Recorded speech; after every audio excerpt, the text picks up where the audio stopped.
ओम शांति। ये महावाक्य अव्यक्त रूप से चले हुए बाप दादा के महावाक्य हैं और इनकी ओरिजिनल डेट है 15 मार्च 1988। आज की वाणी का सार है, नई दुनिया की तस्वीर का आधार वर्तमान श्रेष्ठ ब्राह्मण जीवन। बाबा कहते हैं, नई दुनिया की जो तस्वीर बन रही है उसका आधार वर्तमान की श्रेष्ठ ब्राह्मण जीवन है। मैंने बचपन में एक कहानी सुनी थी।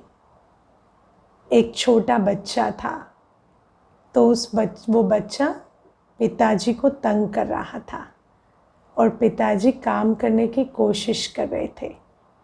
तो पिताजी ने सोचा कि इस बच्चे को बिज़ी कर देते हैं, तो उन्होंने उसे काम दे दिया। क्या काम? जो विश्व का नक्शा था, मैप। उन्होंने कहा कि ये जो विश्व का नक्शा है ये पीसेस में है। वो पज़ल आते हैं ना, जिसमें आप पीसेस जोड़ के और कुछ बनाते हैं। तो वो जो पज़ल था वो विश्व के नक्शे के टुकड़े थे और वो टुकड़े बच्चे को दे दिए और बोला कि इसे जोड़कर विश्व का नक्शा बनाओ। तो पिताजी ने सोचा कि अब बच्चे को तो मुश्किल लगेगा ये कार्य, तो कुछ टाइम वो उसमें बिज़ी रहेगा, तो मैं अपना काम कर लूँगा। तो देखा कि 5 ही मिनट के अंदर बच्चा जो है नक्शा तैयार कर ले आया। तो पिताजी भी दंग कि ऐसा कैसे हुआ।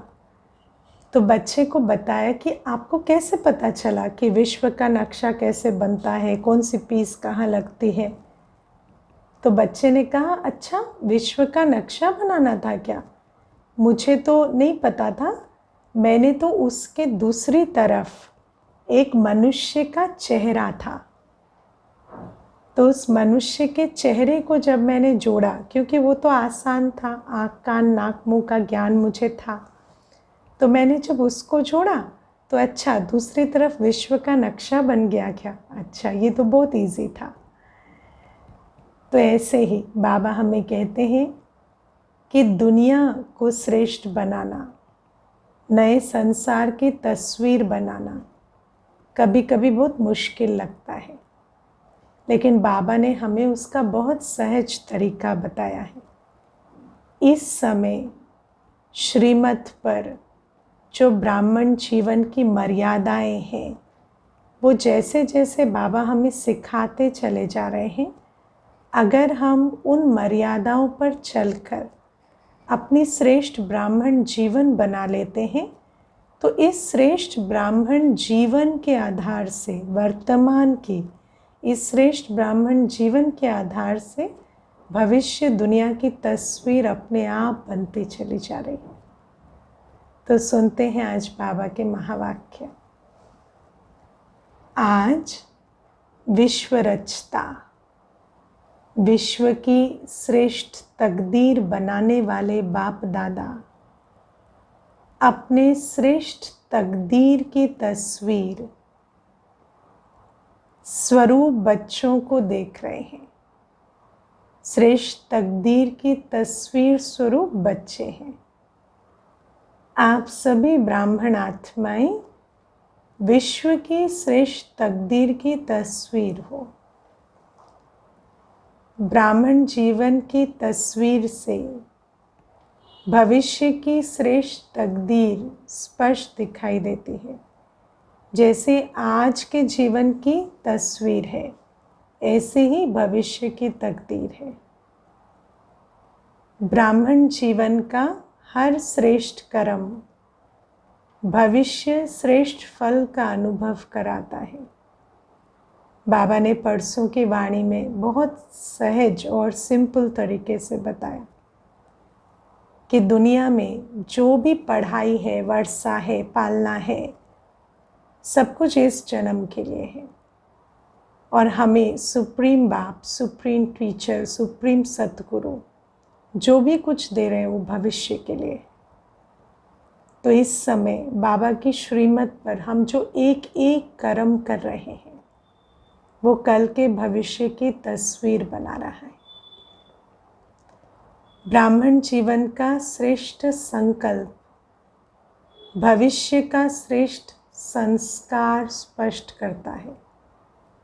नियम सारे आज लिख लेना। बाबा आज बहुत सारी विधियां बताएंगे मुरली में, एक एक एक लॉ की तरह है।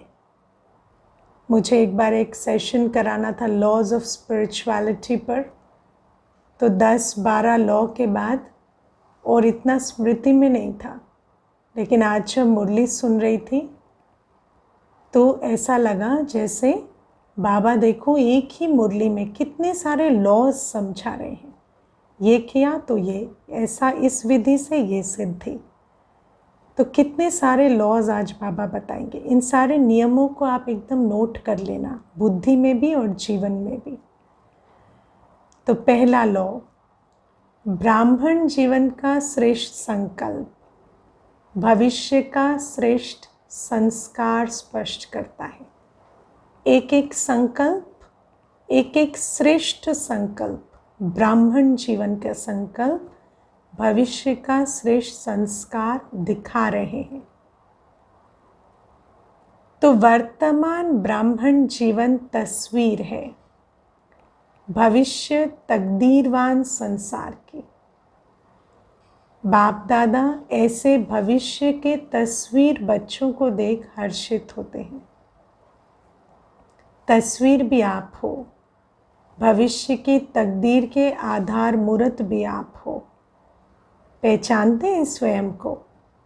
बाबा हमें जैसे देखता है, बाबा हम में जो देखता है, क्या हम स्वयं में देखते हैं? देखो बाबा हमें हमारा परिचय करा रहे हैं, हम कौन हैं। ब्राह्मण जीवन की तस्वीर भी है और भविष्य तकदीरवान संसार भी है। तो बाबा कहते हैं बाप तस्वीर भी आप हो और भविष्य की तकदीर के आधार मूर्त भी आप हो। आप श्रेष्ठ बनते हैं तभी दुनिया भी श्रेष्ठ बनती है। आपकी उड़ती कला की स्थिति तो विश्व की भी उड़ती कला है।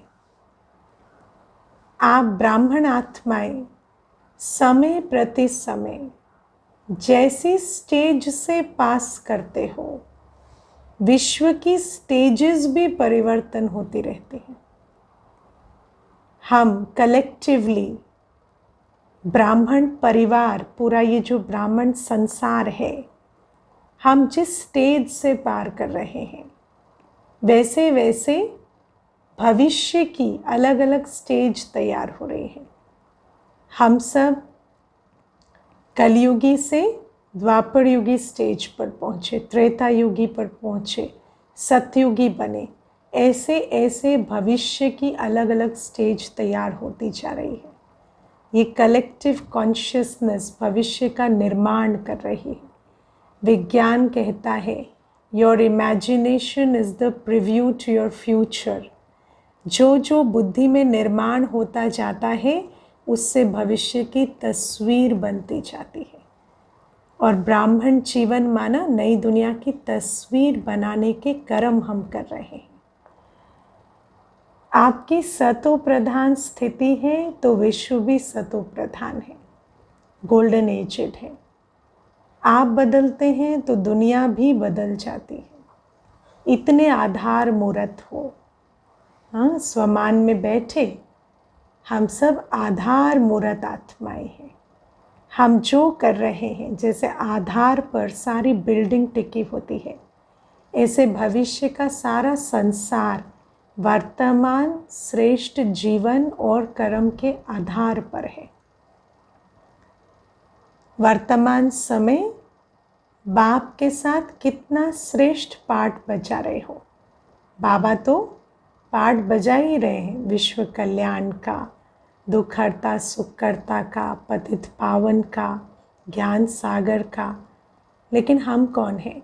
हम बाप के साथ ये श्रेष्ठ पाठ बजाने वाली भाग्यवान आत्माएं हैं।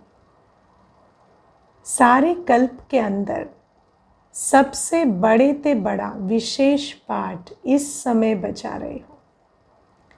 बाप के साथ साथ सहयोगी बनकर विश्व की हर आत्मा की अनेक जन्मों की आशाएं पूर्ण कर रहे हो। बाबा जैसे 2500 वर्ष की पुकार के आस की भक्ति का फल देने आए हैं। हर आत्मा जो सुख शांति की अंजलि मांग रही है वो वरदान के रूप में देने आए हैं।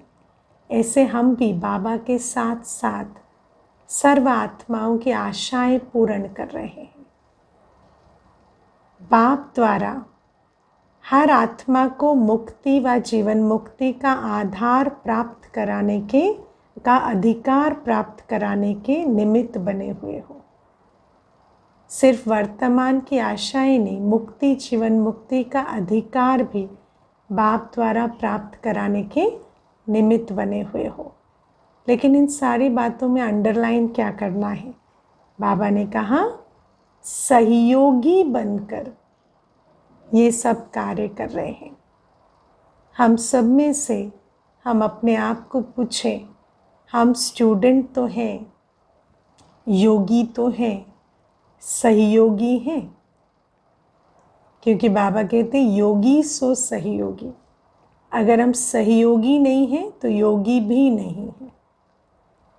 अगर योग कर कर भी हम उतने ही स्वार्थी, उतने ही सेल्फ सेंटर्ड रह रहे हैं, अगर हमारा तन मन धन अभी भी सिर्फ अपने प्रति लग रहा है, तो ये सारी महिमा जो है ये हमारी हो सकती है, पर हम सहयोगी बने तब। तो बाबा हमें कहते योगी आत्मा जिसका बाबा से योग है ना, उस आत्मा को प्रेरणा मिलती है सहयोगी बनने की, शक्ति मिलती है सहयोगी बनने की, समझ मिलती है, बुद्धि मिलती है सहयोगी बनने की। और ऐसे सहयोगी आत्माएं विश्व कल्याण की आधार मूर्त आत्माएं हैं। सबको अधिकार प्राप्त कराने वाली, सबकी आशाएं पूर्ण करने वाली निमित्त आत्माएं हैं। सर्व की इच्छाओं को पूर्ण करने वाले बाप समान कामधेनु हो, कामनाएं पूर्ण करने वाले हो। ऐसे हर आत्मा को इच्छा मात्र अविद्या की स्थिति का अनुभव कराते हो, जो आधा कल्प अनेक जन्म न भक्ति वाली आत्माओं को न जीवन मुक्त अवस्था वाली आत्माओं को कोई भी इच्छा रहती है। बाबा कहते इस समय आत्माओं की ऐसी इच्छा पूर्ण होती है कि जो भौतिक इच्छाएं थी वो आधा कल्प तक वो आत्माएं इच्छा मात्र अविद्या बन जाती है। बाबा कहते एक जन्म की इच्छाएं पूर्ण कराने वाले नहीं, लेकिन अनेक जन्मों के लिए इच्छा मात्र अविद्या की अनुभूति कराने वाले हो। जैसे बाप के सर्व भंडारे, सर्व खजाने सदा भरपूर हैं, अप्राप्ति का नाम निशान नहीं है, ऐसे बाप समान सदा और सर्व खजानों से भरपूर हो। इच्छा क्यों होती है? अप्राप्ति के कारण।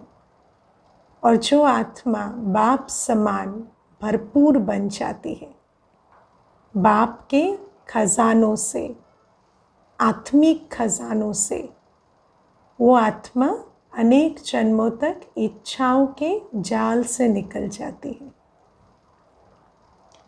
इसीलिए तो बाबा को कभी कोई इच्छा नहीं होती। बाबा का गायन क्या है कि बाबा के भंडारे भरपूर हैं, और बाबा को याद करने से, बाप समान बनने से हम भी ऐसे बन जाते हैं कि अनेक जन्मों तक भंडारे भी भरपूर हैं और काल कंटक भी दूर है।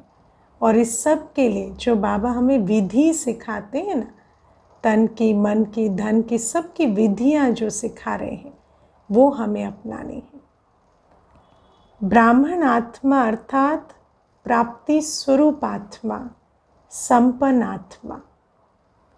संपन्न आत्मा, सतयुग में तो स्थूल भी प्राप्ति होगी और आत्मा भी भरपूर होगी। लेकिन इस समय पर भले ही स्थूल अप्राप्ति भी है, स्थूल में तो सब कुछ अभी नहीं मिल सकता, लेकिन आत्मा बिल्कुल संपन्न, और उस आत्मिक संपन्नता के आधार से ऐसा अनुभव करने वाले कि मुझे कुछ नहीं चाहिए, ये है ब्राह्मण आत्मा की निशानी। जैसे बाप सदा लाइट हाउस माइट हाउस है, ऐसे ब्राह्मण आत्माएं भी बाप समान हो। और जो सदा भरपूर है वो कैसा है? अचल अडोल और दाता है, सदा लाइट हाउस है, माइट हाउस है, ज्ञान के खजानों का भी दाता है, जीवन से दूसरों को दिशा दिखाने वाले भी हैं और शक्ति भरने वाले भी हैं। लाइट हाउस हो इसलिए हर आत्मा को अपनी मंजिल पर पहुंचाने के निमित्त हो। जैसे बाप हर संकल्प, हर बोल, हर कर्म में हर समय दाता है, वरदाता है, ऐसे बाप ब्राह्मण आत्माएं भी दाता हो, मास्टर वरदाता हो। संपन्न है तो दाता है। बाप समान लाइट हाउस है, माइट हाउस है। जैसे लाइट हाउस सबको दिशा दिखाता है, ऐसे सबको दिशा दिखाने वाले हैं। हमारे जीवन से, हमारे बोल से, कर्मों से सबको समझ आता है हमें क्या करना है। ऐसे ब्राह्मण जीवन की तस्वीर हो, समझ आई ब्राह्मण जीवन कैसी होती है? ऐसी तस्वीर है हमारी।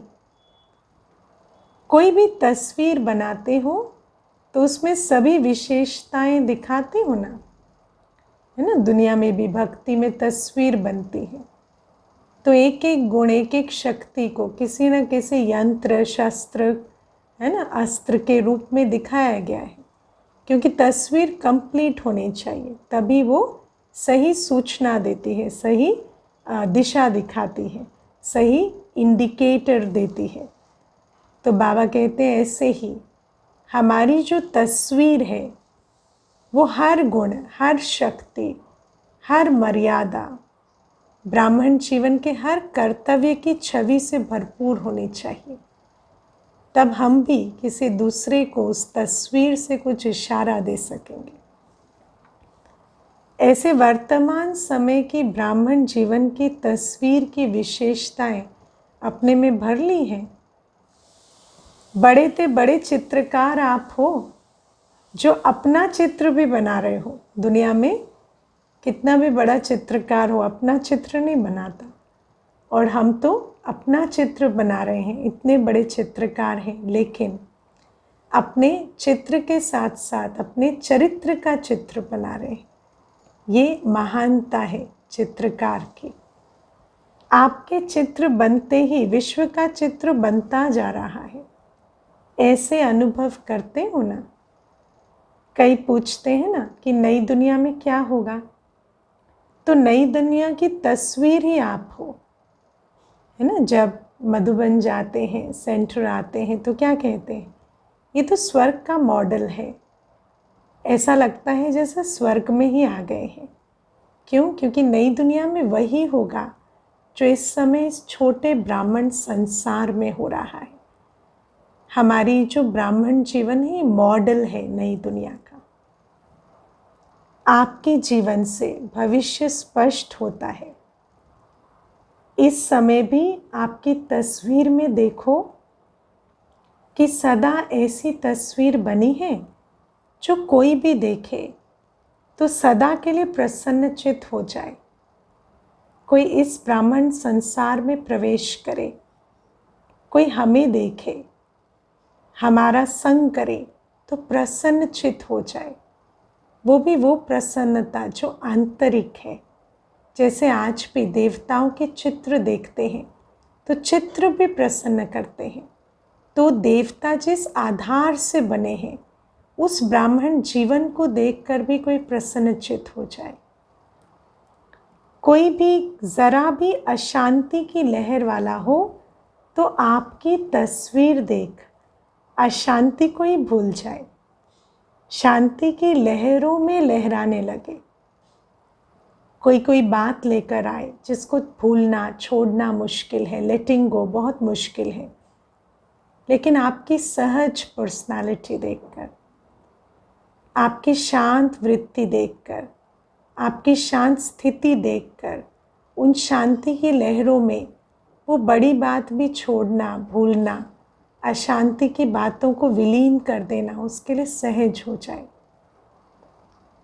अप्राप्ति स्वरूप प्राप्ति की अनुभूति स्वतः ही अनुभव करें। भिखारी बनकर आए और भरपूर बनकर जाए। आए तो ऐसा लगे आए थे तो संकल्प था मेरे पास कुछ नहीं है, और जाए तो इतना भरपूर हो कि गीत गाता जाए, पाना था सो पा लिया और क्या बाकी रहा।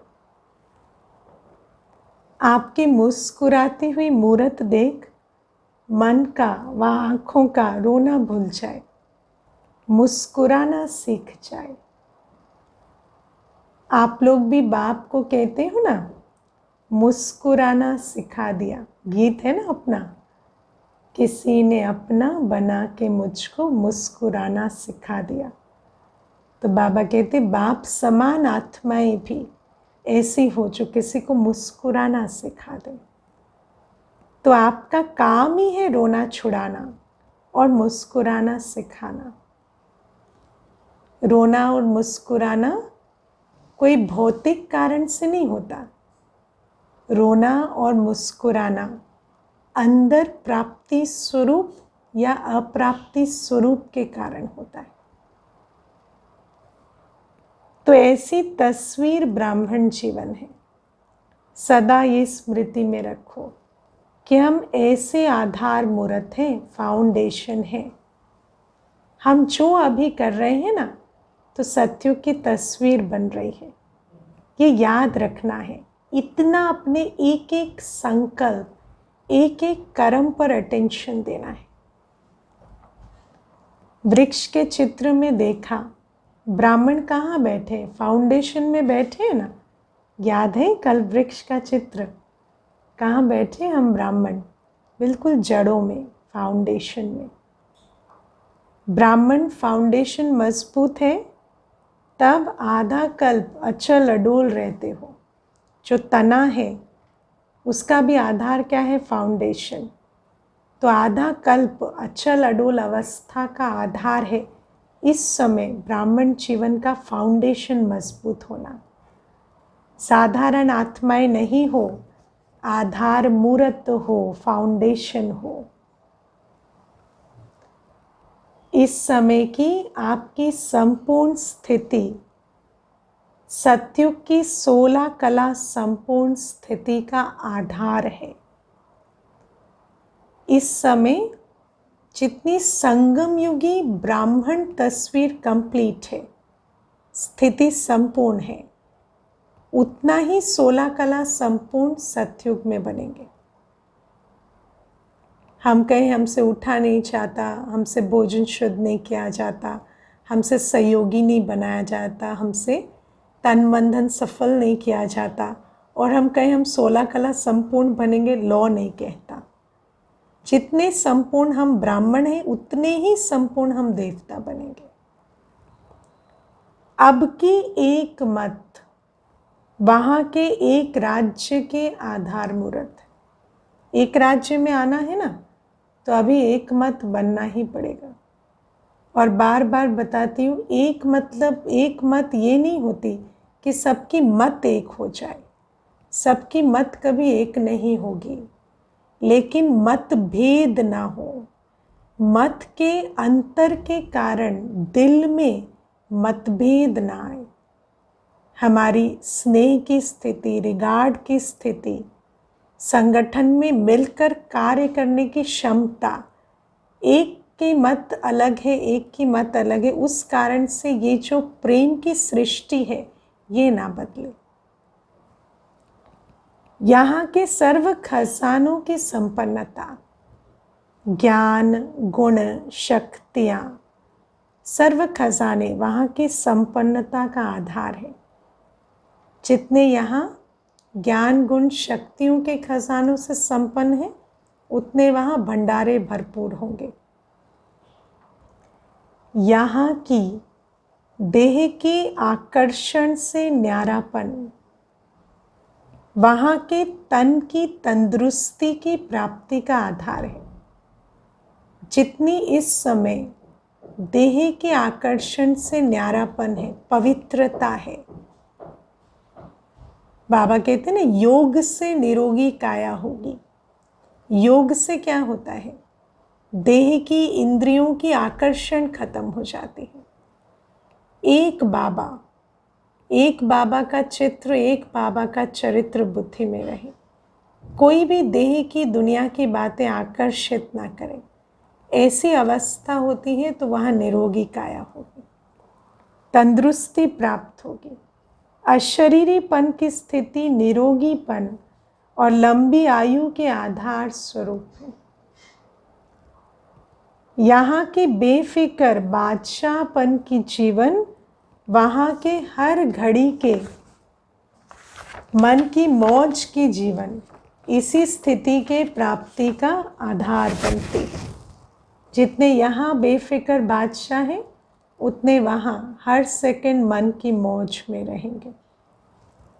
एक बाप दूसरा न कोई, यहाँ की ये अखंड अटल साधना वहाँ अखंड अटल अखुट निर्विघ्न साधनों की प्राप्ति का आधार बनते हैं। वहाँ सब साधन हमारे इशारे पर चलें, इसके लिए अभी हमें एक बाप के इशारे पर चलना हो, है ना। एक बाप दूसरा न कोई, सब कुछ जब बाबा की श्रीमत पर चलेंगे, एक बाप के इशारे पर चलेंगे, तो वहाँ हर साधन हमारे इशारे पर चलेगा। यहाँ का छोटा सा संसार, बाप दादा व माता पिता और भाई बहन वहाँ के छोटे संसार का आधार बनता है। यहाँ पूरा विस्तार समेटकर छोटे संसार में आ गए। बस सब भाई बहन हैं और एक माता पिता है। इतना जब विस्तार को संकीर्ण कर लिया तो फिर वहाँ पर भी छोटा संसार बन जाएगा। वहाँ भी संबंधों का इतना विस्तार नहीं होगा और वहाँ पर दुनिया भी छोटी हो जाएगी, है ना। यहाँ एक माता पिता के संबंध के संस्कार वहाँ भी एक ही विश्व महाराजन व विश्व महारानी को माता पिता के रूप में अनुभव करते हैं। यहाँ हम एक माता पिता के बन जाते हैं तो वहाँ भी सारी प्रजा जितने भी होंगे ना, सब उस विश्व महाराजन विश्व महारानी को माता पिता के रूप में स्वीकार करेंगे, क्योंकि एक का बनने के संस्कार होंगे। कल बाबा ने मुरली में कहा ना, दुनिया में अभी भटकने के, धक्के खाने के संस्कार हैं और फिर उन धक्के खाने से बाबा हमें छुड़ाते हैं, एक का बनना। और जब हम एक के बनते हैं तो वहाँ पर फिर वो जो संस्कार है, एक विश्व महाराजन विश्व महारानी का बनने के संस्कार के रूप में प्रत्यक्ष होते हैं। उन्हीं को माता पिता के रूप में उनकी आज्ञा मानकर चलते हैं। यहाँ के स्नेह भरे परिवार का संबंध वहाँ भी चाहे राजा और प्रजा बनते हैं, लेकिन प्रजा भी अपने को परिवार समझती है। स्नेह की समीपता परिवार की रहती है।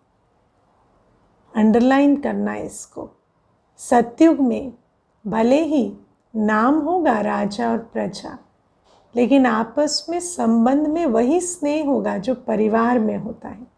और वो क्यों होगा? क्योंकि इस समय ब्राह्मण परिवार में, है ना, चाहे कोई टीचर है, चाहे विद्यार्थी है, चाहे क्लास में रोज़ आने वाले हैं, कभी कभी आने वाले हैं, लेकिन आपस में जो स्नेह होता है, वो जो स्नेह का संबंध, बाबा ने जो स्नेह का संबंध बनाया है ना आपस में, और वो किस आधार से कि सब बाप के हैं, उस आधार से वो जो स्नेह है वो कल की दुनिया में चाहे राजा और प्रजा होंगे, लेकिन संबंध परिवार के स्नेह के स्वरूप का होगा।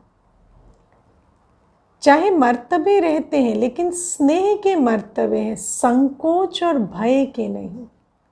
मर्तबों में फ़र्क है, लेकिन मर्तबों में फ़र्क के कारण संकोच और भय नहीं है, स्नेह है। तो भविष्य की तस्वीर आप हो ना, ये सब बातें अपनी तस्वीर में चेक करो। कहाँ तक श्रेष्ठ तस्वीर बन करके तैयार हुई है, और अभी तक अभी तक रेखाएं खींच रहे हो। तस्वीर बन गई या अभी तक भी रेखाएं खींच रहे हो। होशियार आर्टिस्ट हो ना, होशियार आर्टिस्ट राइट रेखाएं जल्दी जल्दी खींचकर तस्वीर को पूरा कर देते हैं।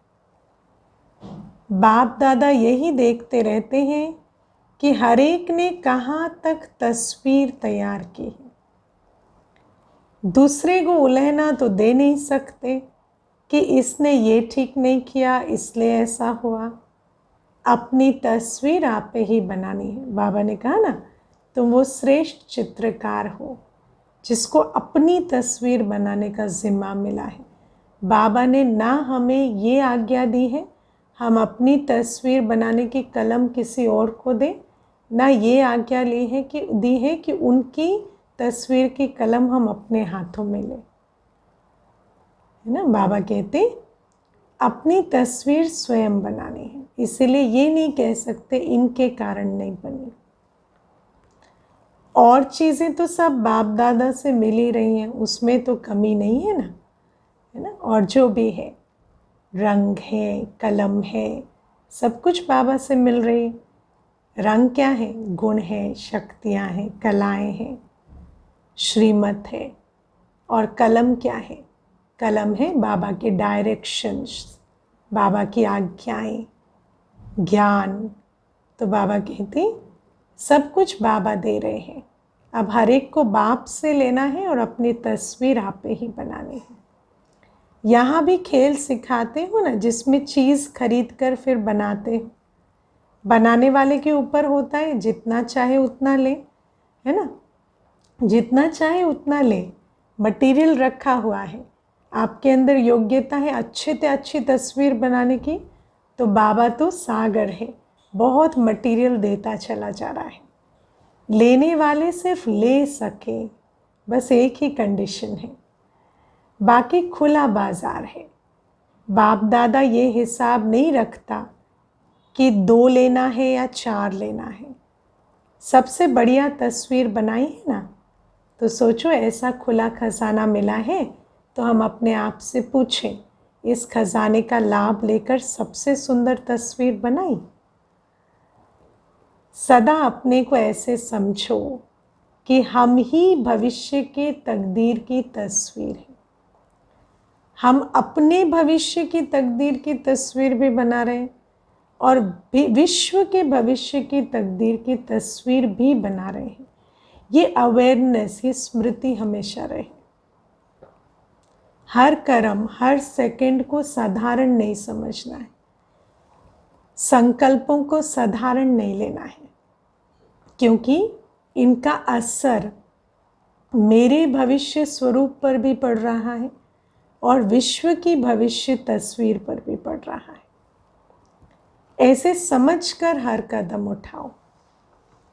स्नेही होने के कारण सहयोगी भी हो, और सहयोगी होने के कारण बाप का सहयोग हर आत्मा को है। समझ आया? इसको बहुत अच्छे से समझना। स्नेही, जिनको बाबा से प्यार है, बाबा ने कहा ना कि जो अंत में प्रीत बुद्धि है वो विजयंती बनेंगे। तो जो प्रीत बुद्धि है उनकी निशानी क्या है? वो सहयोगी है। बाबा से प्यार है तो बाबा के कर्तव्य, विश्व परिवर्तन के कार्य से भी प्यार होगा। और जो स्नेही है वो सहयोगी होगा, ये निशानी है। और जो सहयोगी है बाबा के कार्य में, उसको बाप का सहयोग ज़रूर मिलता है। कई बार हमें बच्चे कहते हैं, कल मैं क्लास में बता रही थी कि साइलेंस में बैठकर मंथन करते हैं तो हमें बहुत सारी बातें बुद्धि में समझ आती। तो कोई लिख रहा था, मुझे नहीं समझ में आती, मैं मंथन करती हूँ तो क्यों नहीं आती? क्यों बुद्धि खुलती नहीं? क्यों बाप की मदद नहीं मिलती? क्योंकि हम बाप को मदद नहीं करते। सहयोगी नहीं बनेंगे तो सहयोग मिलेगा कैसे? अपनी बुद्धि का सहयोग किसी को नहीं देंगे, अपने तन का सहयोग, मन का सहयोग, धन का सहयोग किसी को नहीं देंगे, तो उस क्षेत्र में हमें सहयोग कैसे मिलेगा? तो बाबा कहते स्नेही सो सहयोगी, और सहयोगी को सहयोग मिलता है। ऐसे नहीं कि कुछ आत्माओं को ज़्यादा सहयोग है और किन्हों को कम है, नहीं, सबको कायदे प्रमाण मिल रहा है, लॉ है, जो कर रहा है सो पा रहा है। बाप का सहयोग हर आत्मा के प्रति एक के रिटर्न में पदम गुणा है ही। क्या समझा? एक के रिटर्न में पदम गुणा, ये इक्वेशन है। तो जो जितना लगा रहा है उसको उतना टाइम्स मल्टीप्लाइड मिल रहा है। तो सहयोग लेना है ना, तो इन्वेस्ट करें। जो भी सहयोगी आत्माएं हो उन सबको बाप का सहयोग सदा ही प्राप्त है। सहयोगी को सहयोग प्राप्त है, और जब तक है तब तक है ही है। जब बाप का सहयोग है तो हर कार्य हुआ ही पड़ा है। और बाबा ने परसों वाणी में बहुत अच्छी बात बताई थी। दुनिया में जब हालात बिगड़ने लगेंगे, आप सेवा नहीं कर सकेंगे, बाप ही करेंगे। और जो भी सेवा होनी है, जो भी कार्य होने हैं, वो बाप को करवाने हैं। बाबा सहयोगी बनकर करवाएंगे। तो बाबा कहते जो बाप के सहयोगी हैं उनके द्वारा हर कार्य संपन्न होगा। ऐसे अनुभव करते भी हो और करते चलो। अनुभव करते भी हैं, जो सहयोगी बने हैं वो सहयोग का अनुभव करते भी हैं और अपने अनुभव के आधार पर करते चलो। कोई मुश्किल नहीं है, क्योंकि भाग्य विधाता द्वारा भाग्य ही की प्राप्ति का आधार है। जहाँ भाग्य होता है, वरदान होता है, वहाँ मुश्किल होता ही नहीं है। जिसकी बहुत अच्छी तस्वीर होती है तो ज़रूर फर्स्ट नंबर आएगा, है ना। इस समय जो अपनी तस्वीर अच्छी बना रहे हैं उनकी तकदीर ज़रूर फर्स्ट नंबर की है ही है। तो सभी फर्स्ट डिवीज़न में तो आने वाले हो ना। फर्स्ट डिवीज़न में चाहे नंबर तो फर्स्ट नंबर एक ही होगा, लेकिन फर्स्ट डिवीज़न में पहले पहले राजधानी में, राज परिवार में आएंगे ना। ऐसे कर्तव्य कर रहे हैं ना। नंबर फर्स्ट एक आएगा, लेकिन फर्स्ट डिवीज़न तो है ना। तो किस में आना है? फर्स्ट डिवीज़न सबके लिए है। कुछ कर लेना अच्छा है। बाबा कहते, बाबा उस दिन भी कह रहे थे ना, ऊंच पद पाना अच्छा है ना, कमाई करना अच्छा है ना। बाबा कहते तो जो अच्छा है वो करो ना। बाप दादा तो सबको चांस दे रहे हैं, चाहे भारतवासी हो व डबल विदेशी हो, क्योंकि अभी रिजल्ट आउट तो हुई नहीं है। कभी अच्छे अच्छे रिजल्ट आउट के पहले ही आउट हो जाते हैं, अच्छे अच्छे भी रिजल्ट आउट के पहले ही आउट हो जाते हैं। तो ये जगह मिल जाएगी ना। देखो, एक तो श्रेष्ठ कर्म करने हैं, दूसरा अंत तक करने हैं।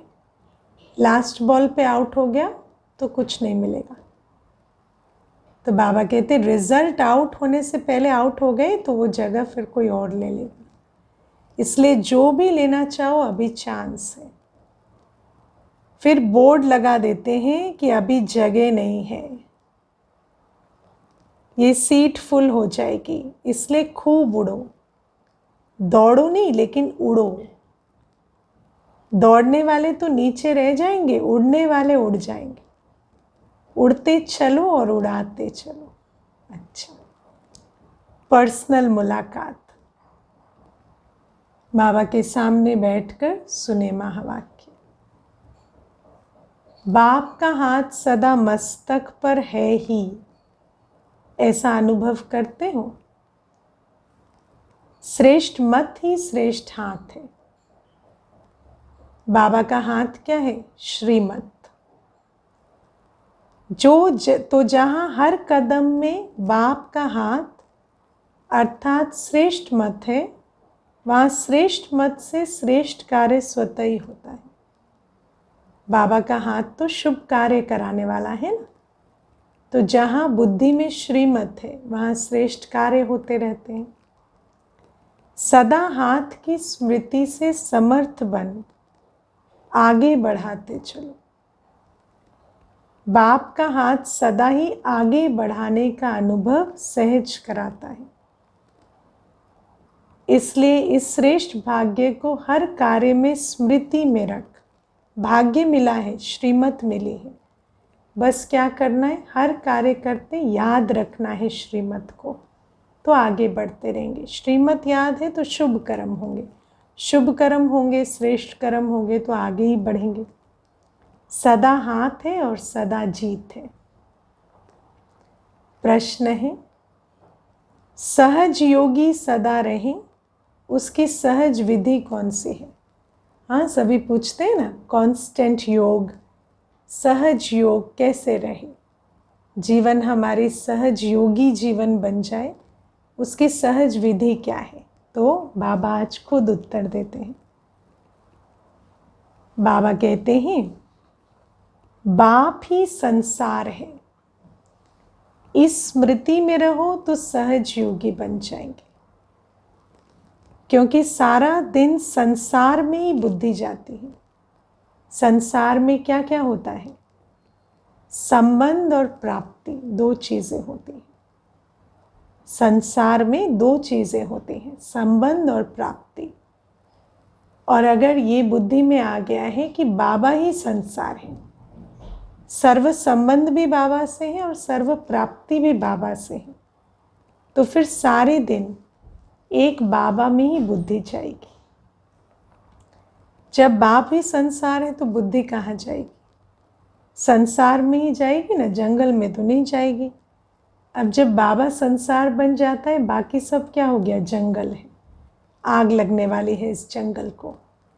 मेरे सर्व रस, सर्व प्राप्तियाँ, सर्व सुखों का अनुभव सब कुछ बाबा से। तो जब बाप ही संसार हो गया तो सहज योगी बन जाएंगे। नहीं तो मेहनत करनी पड़ेगी, यहाँ से बुद्धि हटाओ, वहाँ से जुड़ाओ, कितनी मेहनत है ना। बैठते हैं, मैं आत्मा हूँ, बाबा है, परम धाम जा रहे हैं, कितनी मेहनत। लेकिन प्रैक्टिकल जीवन में यदि निश्चय हो गया है, वो अवस्था बन गई है कि बाबा ही संसार है, तो फिर कोई इतना मेहनत करके बुद्धि को यहाँ से हटा के वहाँ जोड़ना नहीं पड़ेगा। सदा बाप के स्नेह में समाये रहो तो वो भूल ही नहीं सकता। याद तो उसको करना पड़ता है ना जो भूल जाता है। जो भूलेगा ही नहीं उसको याद करना ही नहीं पड़ेगा, वो याद है ही, स्नेह में समाये हुए हैं। अच्छा, अव्यक्त बाप दादा से डबल विदेशी भाई बहनों की मुलाकात। डबल विदेशी, वैसे तो हम सभी विदेशी हैं, परम धाम हमारा देश है, लेकिन जो भारत के रूप से भी विदेशी हैं उनको बाबा कहते हैं डबल विदेशी। तो ऐसे बच्चों से बाबा मिल रहे हैं। सभी बैठे ना डबल विदेशी बच्चे बाबा के, और जो यहाँ के भी हैं वो भी समझें कि बाबा के महावाक्य तो हर एक के लिए है। तो बाबा कहते डबल विदेशियों में सेवा का उमंग अच्छा है, इसलिए वृद्धि भी अच्छी कर रहे हो। देश विदेश सेवा में 14 वर्ष में वृद्धि अच्छी की है। समय थोड़ा लिया है लेकिन वृद्धि बहुत हुई है। लौकिक और अलौकिक डबल कार्य करते आगे बढ़ रहे हो। ऐसे बच्चे बैठे हो सामने जो लौकिक और अलौकिक दोनों कार्य में आगे बढ़ रहे हैं, या ऐसा है कि अलौकिक से शक्ति ले रहे हैं और सारी एनर्जी लगा रहे हैं लौकिक कार्य में, या ऐसा है कि दोनों में लगा रहे हैं, बाबा से शक्ति भर भी रहे हैं और उस शक्ति को लौकिक में भी लगा रहे हैं और अलौकिक में भी लगा रहे हैं। बाबा भरपूर बना रहा है ना, तो ऐसा नहीं बाबा से लेना है और लौकिक में सारा लगाना है, नहीं, दोनों जगह लगाने वाले ऐसे बच्चे। डबल कार्य में समय भी लगाते हो और बुद्धि भी, शरीर की शक्ति भी लगाते हो। ऐसे बनना है। बुद्धि की कमाल है ये, जिसकी बुद्धि है ना समझ वाली, धैर्यता वाली, मैच्योरिटी वाली होती है ना, वो ये कार्य कर सकते हैं कि लौकिक अलौकिक दोनों में समय भी लगे, बुद्धि भी लगे, शरीर की ताकत भी लगे। लौकिक कार्य करते सेवा में आगे बढ़ना, ये भी हिम्मत का काम है। ऐसे हिम्मत वाले बच्चों का बाप दादा सदा हर कार्य में मददगार है। बाबा ने तो आज बता दिया ना, 1 का पदम गुणा रिटर्न, ये मेरा हिसाब है। तो जो बाबा के ऐसे सहयोगी बनते, बाबा उनका मददगार है, हर कार्य में मददगार है। उनका लौकिक भी बाबा संभालता है और अलौकिक तो संभालता ही। जितना हिम्मत उतना पदम गुणा, बाप मददगार है ही, लेकिन दोनों पार्ट बजाते उन्नति को प्राप्त कर रहे हो, ये देख बाप दादा सदा बच्चों पर हर्षित होते हैं। बाबा मदद भी करते हैं, लेकिन फिर बाबा हर्षित भी होते हैं कि बच्चों ने ये डिसीजन लिया है, चॉइस ली है, ये कदम उठाया है कि एक साथ लौकिक अलौकिक दोनों पार्ट बचाकर फास्ट उन्नति करना, फास्ट कमाई करना, ये विधि बच्चे ने अपनाई। इतना उसकी बुद्धि की परिपक्वता है, इस बात को देखकर बाबा हर्षित भी होते हैं। माया से तो मुक्त हो ना। हाँ, अब बाबा कहते हैं चलो कर रहे हैं सब, लेकिन मेहनत से कर रहे हैं या मोहब्बत से कर रहे हैं। अगर माया से मुक्त है तो बहुत मोहब्बत में चलते हैं, और जहाँ माया आती कर सब कुछ रहे हैं, लेकिन मेहनत लगती है। जब योग युक्त है तो स्वतः ही माया से मुक्त है। और योग युक्त कौन है? जो बंधन मुक्त है ना। तो जिन्होंने यहाँ से बुद्धि का लंगर उठा लिया है, वो मायाजीत होकर मोहब्बत में कार्य कर रहे हैं। और जो यहाँ फंसे पड़े हैं, वो कर सब कुछ रहे हैं, लेकिन मेहनत लग रही है। योग युक्त नहीं है तो माया से मुक्त भी नहीं है। माया को भी ब्राह्मण आत्माएं प्यारी लगती हैं। ब्राह्मण आत्माएं बाबा से प्यारी बनती है ना, तो इतनी प्यारी लगती है, माया को भी प्यारी लगती है। जो पहलवान होता है ना, उनको पहलवान से ही मज़ा आता है ना। जो पहलवान होगा ना, उसको लगेगा मैं कंपटीशन करूं बड़े पहलवान से। तो माया भी शक्तिशाली और आप भी शक्तिशाली हो। तो आप तो सर्वशक्तिवान हो, तो माया को सर्वशक्तिवान के साथ खेल करना अच्छा लगता है। अब तो जान गए हो ना माया को अच्छी तरह से, कि कभी कभी नए रूप से आ जाती है। माया को जानते हो? माया किस किस रूप से आती है जानते हो? हाँ? या नए नए रूप से भी आती है। अभी भी आपको सरप्राइज कर देती है। बाद में सारी इज्जत, शक्ति, खुशी गंवा कर सोचते हो हाय कैसे हो गया ये। नॉलेजफुल का अर्थ ही है बाप को भी जानना, रचना को भी जानना और माया को भी जानना। समझा नॉलेजफुल कौन? बाप को जानना, रचना को तो जानना, लेकिन माया को भी जानना, ये नॉलेजफुल है। अगर रचयिता और रचना को जान लिया और माया को नहीं जाना, तो नॉलेजफुल नहीं ठहरे। अब बाबा कहते हैं किसी भी, कभी भी, किसी भी बात में, चाहे तन कमज़ोर भी हो या कार्य का ज़्यादा बोझ भी हो, लेकिन मन से कभी भी थकना नहीं। और मन से कब थकते हैं? जब मैंपन, मेरापन आता है ना। तन की थकावट मन की खुशी से समाप्त हो जाती है। तन थका होगा ना, मन खुश है, तन की थकावट को हर लेगा। लेकिन मन की थकावट शरीर की थकावट को बढ़ा देती है। मन कभी थकना नहीं चाहिए, इसलिए मन पर ज़्यादा अटेंशन दो। कार्य हो रहा है, बाबा निमित्त बन करवा रहा है, हमें ध्यान ज़्यादा रखना है कि मनमना भव होकर खुश है या नहीं। जब थक जाओ तो सेकंड में बाप के वतन में आ जाओ, बाबा कहते थक गए ना, तो 1 सेकंड उड़ जाओ, बाबा की गोद में बैठ जाओ, रिचार्ज होकर आओ। अगर मन को थकाने के आदी हो जाएंगे तो ब्राह्मण जीवन के उमंग उत्साह का जो अनुभव होना चाहिए वो नहीं होगा। फिर ब्राह्मण जीवन भी दुनिया की तरह, है ना, निराशा की जीवन हो जाएगी। चल तो रहे हैं लेकिन चलाने वाला चला रहा है, ऐसे अनुभव नहीं होगा। अभी जो फलक है, झलक है कि हम तो उड़ रहे हैं, हम तो निमित्त मात्र हैं, चलाने वाला चला रहा है, कराने वाला करा रहा है, वो खुशी गायब हो जाएगी। मेहनत से चल रहे हैं तो जब मेहनत अनुभव होगी तो थकावट भी होगी। इसलिए हमेशा समझो, करावनहार करा रहा है, चलाने वाला चला रहा है। मम्मा कहती थी ना, हुक्म ही हुक्म चला रहा है।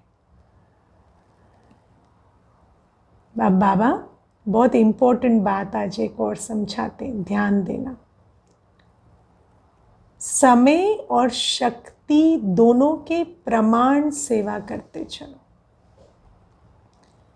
सेवा में जो सफलता है उसका आधार किसी से कंपैरिजन नहीं है। सबके पास समय अलग है, शक्ति अलग है, लेकिन अपने आप से पूछो, मैं अपना हर सेकंड सफल कर रही हूँ? मैं अपनी पूरी शक्ति प्रमाण सेवा कर रही हूँ? मैं अपनी परफॉर्मेंस से संतुष्ट हूँ? सेवा कभी रह नहीं सकती, आज नहीं तो कल होनी ही है। अगर सच्चे दिल से ना, दिल में ऑनेस्टी है, दिल के स्नेह से जितनी सेवा कर सकते हो उतनी करते हो, तो बाप दादा कभी उलहना नहीं देंगे कि इतना काम किया, इतना नहीं किया। अगर आपने सच्ची दिल से, दिल के स्नेह से अपना संपूर्ण शक्ति और समय सफल कर लिया है, बाबा कभी आपको कार्य का उलहना नहीं देंगे। कार्य तो बाबा करा लेगा, बाबा का एम है हमारा सफल कराना। शाबाशी ही मिलेगी। समय प्रमाण, शक्ति प्रमाण, सच्ची दिल से सेवा करते हो तो सच्चे दिल पर साहेब राजी है। जो आपका कार्य रह भी जाएगा ना, तो बाप कहाँ ना कहाँ से पूरा कराएगा। आपने अपना 100% दे दिया ना, अगर कार्य में कुछ गैप है, बाबा उसको पूरा करा देगा। जो सेवा जिस समय में होनी है वो होकर ही रहेगी, रह नहीं सकेगी। किसी न किसी आत्मा को टच करके बाप दादा अपने बच्चों के सहयोगी बनाएंगे। योगी बच्चों को सब प्रकार का सहयोग समय पर मिलता ही है। देखो, जिसके दिल सच्चे हैं, जिसका स्नेह सच्चा है, वो योगी है, और जो अपना 100% दे रहा है वो योगी है। उसको कार्य संपन्न करने के लिए सहयोग मिल जाएगा, लेकिन पहले अपना सच्चा योगी स्वरूप हमें रखना है। सच्चे दिल वाले, सच्चे सेवाधारी को नहीं, बाबा कहते सहयोग मिल जाएगा, लेकिन किसको मिलेगा? सच्चे दिल वाले, सच्चे सेवाधारी को सहयोग मिलेगा। तो सभी सच्चे सेवाधारी बच्चे हो, पहले तो पूछो सेवाधारी हो, फिर सच्चे सेवाधारी हो। सच्चे सेवाधारी मतलब करप्शन नहीं कर रहे हो, बाप का दिया बाप के कार्य में लगा रहे हो, उसमें से छुपाकर अपने स्वार्थवश, लोभवश, मोहवश, देहाभिमानवश, है ना, विकारोंवश उसको वेस्ट तो नहीं कर रहे। सच्चे सेवाधारी हो, साहेब राजी हैं हमारे ऊपर, ऐसा अनुभव करते हो ना। और सच्चे सेवाधारी को अनुभव होगा कि साहेब मुझ पे राजी है। ऐसा लगेगा कि बाबा सदा मुझे बहुत प्यार से देख रहे हैं। बाबा की शाबाशी, बाबा का प्यार, बाबा की मेरे प्रति जो शाबाशी है वो बरस रही है। अच्छा, चारों ओर के सर्वश्रेष्ठ तकदीर की श्रेष्ठ तस्वीर स्वरूप महान आत्माओं को, सदा स्वयं को विश्व के आधार मूर्त अनुभव करने वाली आत्माओं को, सदा अपने को प्राप्ति स्वरूप अनुभूतियों द्वारा औरों को भी प्राप्ति स्वरूप अनुभव कराने वाली श्रेष्ठ आत्माओं को, सदा बाप के स्नेह और सहयोग के पदम गुणा अधिकार प्राप्त करने वाली पूज्य ब्राह्मण सुदेव आत्माओं को बाप दादा का याद प्यार और नमस्ते। ऐसे बाबा को भी हम बच्चों का याद प्यार, गुड मॉर्निंग और नमस्ते। ओम शांति। वरदान है आज का, एक बाप के लव में लवलीन रहें, सदा चढ़ती कला का अनुभव करने वाली सफलता मूर्त भव। चढ़ती कला का आधार क्या है? एक बाप के लव में लवलीन रहना। सेवा में व स्वयं की भी चढ़ती कला में सफलता का मुख्य आधार है एक बाप से अटूट प्यार। बाप के सिवाय और कुछ दिखाई न दे।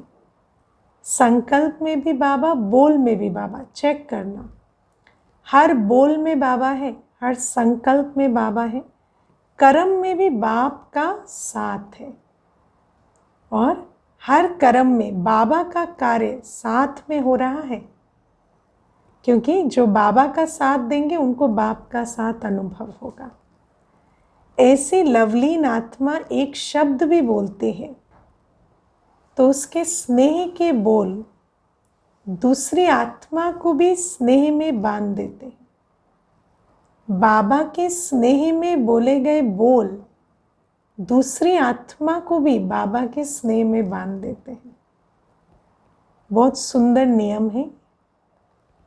बाबा के लव में लीन होकर किए गए कर्म और बोल सामने वाली आत्मा का भी बुद्धि योग बाबा से जुड़ा देते हैं, उसको भी बाबा का स्नेही बना देते हैं। ऐसी लवलीन आत्मा का एक बाबा शब्द भी जादू का काम करता है। दादी जब मेरा बाबा कहती तो सबके दिल से मेरा बाबा निकलता, क्योंकि एक बाबा शब्द भी ऐसी लवलीन आत्मा का जादू का काम करता है। वो रूहानी जादूगर बन जाती है।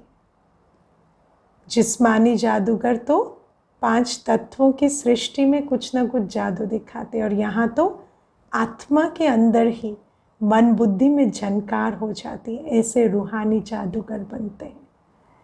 स्लोगन, योगी तो आत्मा वो है जो अंतर्मुखी बन लाइट माइट रूप में स्थित रहता है।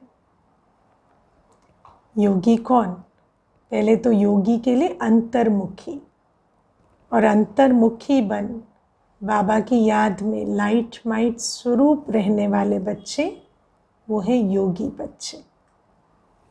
ओम शांति।